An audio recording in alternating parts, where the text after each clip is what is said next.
आखिर ऐसा क्या हुआ कि एक एहतजाज पूरे मुल्क में सबसे बड़ा मौजू बन गया? ये आतंकवाद है।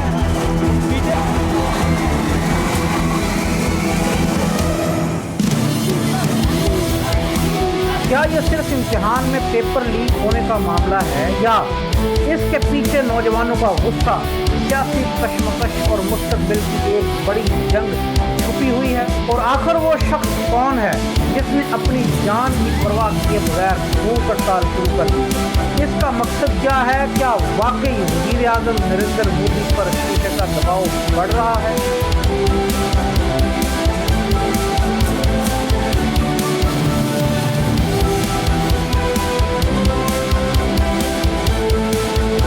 तसव्वुर कीजिए, एक शख्स कई दिनों से भूखा है, हजारों नौजवान सड़कों पर हैं, पुलिस ने पूरा इलाका घेर रखा है, पार्लियामेंट की तरफ मार्च रोकने के लिए रुकावटें खड़ी हैं, आंसू गैस, लाठी चार्ज, गिरफ्तारियां और पूरा भारत एक सवाल पूछ रहा है, आखिर ऐसा क्या हुआ कि एक एहतजाज पूरे मुल्क में सबसे बड़ा मौजू बन गया? क्या यह सिर्फ इम्तिहान में पेपर लीक होने का मामला है या इसके पीछे नौजवानों का गुस्सा, सियासी कशमकश और मुस्तकबिल की एक बड़ी जंग छुपी हुई है? और आखिर वो शख्स कौन है जिसने अपनी जान की परवाह किए बगैर भूख हड़ताल शुरू कर दी? इसका मकसद क्या है? क्या वाकई वज़ीर आज़म नरेंद्र मोदी पर शीशे का दबाव बढ़ रहा है? नाज़रीन, आखिर सोनम वांगचुक कौन है? वो अपनी जान खतरे में डालकर भूख हड़ताल क्यों कर रहे हैं? और आखिर वज़ीर आज़म नरेंद्र मोदी से इस्तीफे का मुतालबा क्यों किया जा रहा है? आज की इस वीडियो में हम जज्बात या अफवाहों की नहीं बल्कि हक़ाइक़ की बुनियाद पर इस पूरी कहानी को शुरू से आखिर तक समझते हैं। मेरे साथ रहिएगा, मैं हूँ राना तस्वीर। नाज़रीन, भारत के दारुल हुकूमत नई दिल्ली में एक जगह है जिसे जंतर मंतर कहा जाता है। ये सिर्फ एक सड़क या चौक नहीं बल्कि कई दिहाइयों से अवामी एहतजाज की अलामत समझा जाता है। जब भी किसी तबके को लगता है कि इसकी आवाज़ नहीं सुनी जा रही, वो जंतर मंतर का रुख करता है।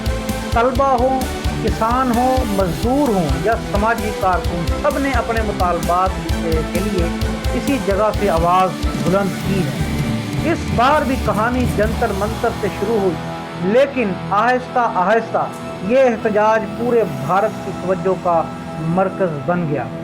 इस एहतजाज की बुनियाद तालीमी निज़ाम पर लगने वाले संगीन इल्ज़ामात हैं। हज़ारों तुलबा का कहना है कि कौमी सतह के अहम इम्तिहानात के पेपर बार बार लीक हुए, जिससे लाखों मेहनती उम्मीदवारों का मुस्तकबिल खतरे में पड़ गया। इनका सवाल ये है कि अगर इम्तिहान ही शफाफ ना हो तो बरसों की मेहनत का आखिर क्या फ़ायदा?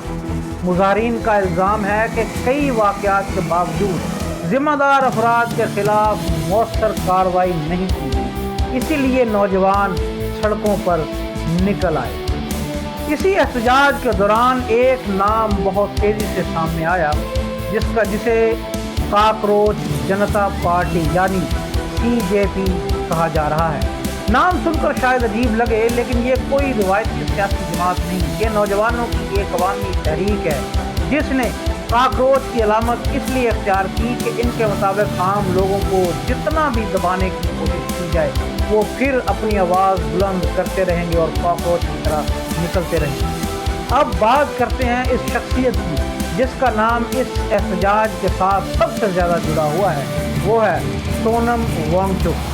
ये एक इंजीनियर हैं, माहिर तालीम, माहौलियाती कारकुन और लद्दाख के मारूफ समाजी शख्सियत हैं। दुनिया भर में वो अपने तालीमी मंसूबों और माहौल दोस्त ख्यालात की वजह से जाने जाते हैं। बहुत से लोग इन्हें फिल्म 3 इडियट्स के मशहूर किरदार विंसेंट वांगडो की असल शख्सियत भी मानते हैं। जब तुलबा का एहतजाज शिद्दत अख्तियार करने लगा तो सोनम वांगचुक भी इनके साथ खड़े हो गए। इन्होंने मुतालबात की हिमायत करते हुए गैर मुअय्यना मुद्दत की भूख हड़ताल शुरू कर दी और इनका कहना था कि जब तक हुकूमत इम्तिहानी निज़ाम में शफाफियत, इस्लाहात, ज़िम्मेदार अफराद के एहतजाज के लिए अमली इक़दामात नहीं करती, वो अपना एहतजाज जारी रखें। ناظرین، مظاہرین کے مطالبات واضح ہیں۔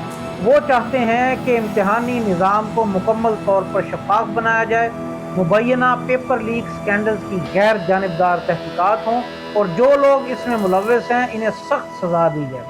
ابتدا میں احتجاج کا بڑا مطالبہ مرکزی وزیر تعلیم دھرمیندر پردھان کی جو جواب دہی پر اور ان کا استعفیٰ مانگنے پر تھا۔ وقت گزرنے کے ساتھ احتجاج نے سیاسی رنگ بھی اختیار کرنا شروع کر دیا۔ بعض اپوزیشن رہنماؤں اور مظاہرین نے کہنا شروع کیا کہ اگر حکومت اس بحران کو سنجیدگی سے حل نہیں کرتی تو اس کی سیاسی ذمہ داری وزیر اعظم نریندر مودی پر عائد ہوتی ہے۔ اس لیے کچھ حلقوں نے ان کے استعفے کا مطالبہ بھی کیا ہے۔ تاہم یہ بات بھی ذہن میں رکھنی چاہیے کہ تمام مظاہرین اس مطالبے پر بالکل متفق نہیں۔ بہت سے لوگ اب بھی صرف تعلیمی اصلاحات اور شفاف احتساب چاہتے ہیں، نہ کہ حکومت کی مکمل تبدیلی۔ ناظرین، 20 جولائی 2026 کو صورتحال اس وقت مزید کشیدہ ہو گئی جب ہزاروں مظاہرین نے پارلیمنٹ کی طرف مارچ کرنے کی کوشش کی۔ دہلی پولیس نے مختلف مقامات پر رکاوٹیں کھڑی کر دی۔ کئی جگہ مظاہرین اور پولیس کے درمیان جھڑپیں ہوئیں، آنسو گیس اور لاٹھی چارج کی اطلاعات بھی سامنے آئیں، جبکہ متعدد افراد کو حراست میں لے لیا گیا۔ ناظرین، دوسری جانب سونم وانگ چک کی صحت مسلسل خراب ہوتی گئی۔ تقریباً 3 ہفتے کی بھوک ہڑتال کے بعد ڈاکٹروں نے ان کی حالت پر تشویش ظاہر کی، جس کے بعد انہیں صدر جنگ ہسپتال منتقل کر دیا گیا۔ اس اقدام نے ایک نئی سیاسی بحث کو جنم دیا، جہاں حکومت اور اپوزیشن نے ایک دوسرے پر شدید تنقید کی۔ اس وقت صورتحال یہ ہے کہ جنتر منتر کا احتجاجی مقام کو خالی کروا لیا گیا ہے، لیکن احتجاج مکمل طور پر ختم نہیں ہوا۔ مظاہرین اب بھی اپنے مطالبات پر قائم ہیں، حکومت کے عملی اقدامات کا انتظار کر رہے ہیں۔ حکومت کا کہنا ہے کہ احتجاج پر ہر شہری کا حق ہے، لیکن قانون اور امن برقرار رکھنا بھی اتنا ہی ضروری ہے۔ ساتھ ہی حکومت نے مظاہرین سے مذاکرات کی خواہش کا بھی اظہار کر دیا۔ آخر میں سوال یہ ہے کہ کیا احتجاج صرف ایک امتحان کے پیپر لیک ہونے کا معاملہ ہے، یا یہ بھارت کے لاکھوں نوجوانوں کی بے چینی، مایوسی اور بہتر مستقبل کی خواہش اور ان کی آواز بن چکا ہے؟ اس کا جواب تو ناظرین آنے والے دنوں میں ہونے والے مذاکرات، حکومتی فیصلوں اور پارلیمنٹ کی کارروائیوں سے سامنے آئے گا۔ ابھی جو آج ہم ویڈیو ریکارڈ کر رہے ہیں 22 جولائی کو، تازہ ترین اطلاعات کے مطابق ابھی تک حالات نہایت کشیدہ ہیں۔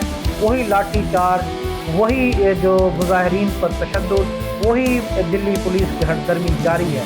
دیکھتے ہیں کہ آنے والے وقت میں کیا دلی پولیس یا گورنمنٹ مظاہرین سے مذاکرات کرنے میں کامیاب ہو جاتی ہے؟ کیا وانگ چک اپنی بھوک ہڑتال سے پیچھے ہٹتے ہیں، یا جو جتنے بھی دوسرے سیاسی رہنما اس میں شامل ہوئے ہیں؟ جس طرح راہل گاندھی کو بھی خبریں آ رہی ہیں کہ گرفتار کر لیا گیا ہے اور ان کو کچھ گرفتاری کے دوران چوٹیں بھی آئی ہیں۔ گرفتاری کے بعد ابھی تک کوئی خبر ان کی سامنے نہیں آئی۔